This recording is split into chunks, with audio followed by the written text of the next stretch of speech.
भारत की राजनीति में और मीडिया को एक बात अच्छी लगने लगी है, केंद्र और राज्य की तकरार।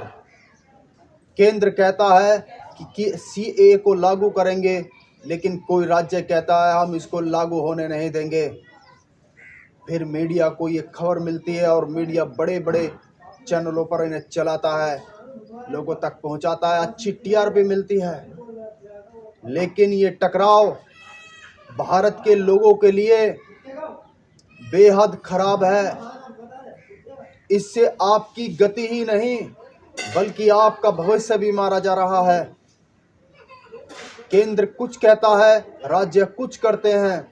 केंद्र सरकारी योजना चला रहा है कि सबको फ्री राशन देने की योजना आज भी लागू है, 5 साल के लिए बढ़ा दी गई है, लेकिन किसी राज्य में गरीबों को राशन तक नहीं दिया जा रहा। आयुष्मान भारत की एक ऐसी योजना है जिससे गरीब परिवार को 5 लाख रुपए तक का बीमा मिलता है, लेकिन पश्चिम बंगाल जैसे राज्य में उस स्कीम को भी लागू करने नहीं दिया। ये तकरार ही हम लोगों को, मिडिल क्लास लोगों को और जो गरीब लोग हैं उन लोगों को फ़ायदा देने की बजाय उस फ़ायदे से वंचित हो रहे हैं। हमारा नुकसान हो रहा है। इस तकरार को भारत की कोर्ट सुने, स्वतः संज्ञान ले कि अगर ये तकरार ऐसे ही बढ़ता रहेगा, 5 साल आते रहेंगे, 5 साल जाते रहेंगे, सरकारें बनती रहेंगी, बिगड़ती रहेंगी, मगर जिसका नुकसान हो रहा है उसकी भरपाई कैसे होगी। मैं मीडिया वालों से भी कहना चाहता हूं कि आप भी इस तकरार को मत दिखाइए। इसके सबसे बढ़िया ऑप्शन है हमारे देश के कोर्ट शायद अपने आप स्वतः संज्ञान लेकर के इस तकरार को रोक सकता है। इस लड़ाई झगड़े में किसी को कुछ मिलने वाला नहीं है।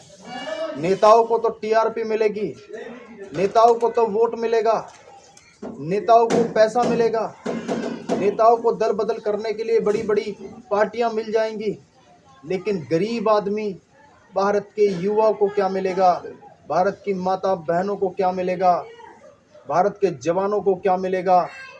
इस झगड़े से किसी का कुछ होने वाला नहीं है।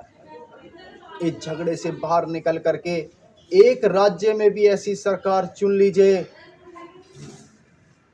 जो आपके हित के लिए कार्य करे, ना कि अपने हित के लिए।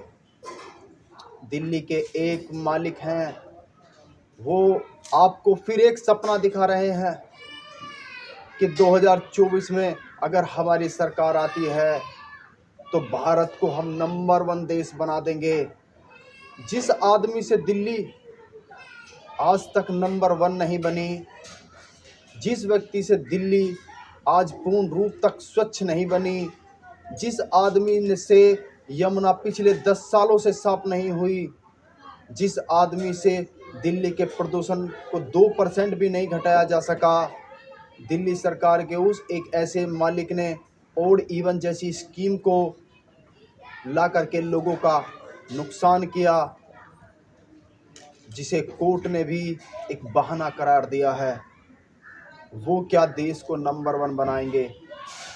देश को अगर नंबर 1 कोई बना सकता है, अगर देश को ऊंचाइयों तक पहुंचा सकता है, वो है युवा, देश का जवान, वो है पढ़े लिखे युवा। जब राजनीति में आएंगे पढ़े लिखा युवा, नई सोच, नया डेवलपमेंट होगा, नई तरीके से नए नए आविष्कार, नई नई राजनीति को ऊपर ले जाने के लिए उनके पास जो विजन होंगे, रोड मैप होगा, उस रोड मैप के जरिए भारत को नंबर 1 बनाया जा सकता है। लेकिन जिस पे राज्य नहीं संभल रहा, वो देश क्या संभालेगा। मेरे दोस्तों, भारत के युवाओं को ये सोचना चाहिए कि जिसने आपका हक मारा हो, जिसने अनबोलती यमुना को साफ करने के लिए 10 साल लगा दिए हों और तब भी साफ नहीं हुई, तो वो आदमी आपका भला कैसे कर सकता है।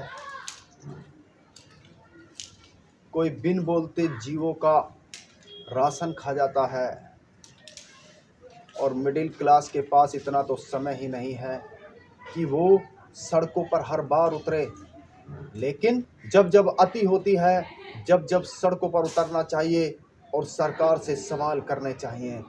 अब ये समय युवाओं को सवाल करने का है। अब आपको खड़े होकर के, एकजुट होकर के ऐसे ऐसे लोगों को सबक सिखा देना चाहिए जो 10-10 बार से एमएलए जो बने हुए हैं। आइए एक नई पहल करते हैं कि युवाओं को एकजुट करते हैं। आइए एकजुट होकर देश को बचाएं। हर हर महादेव, हर हर महादेव।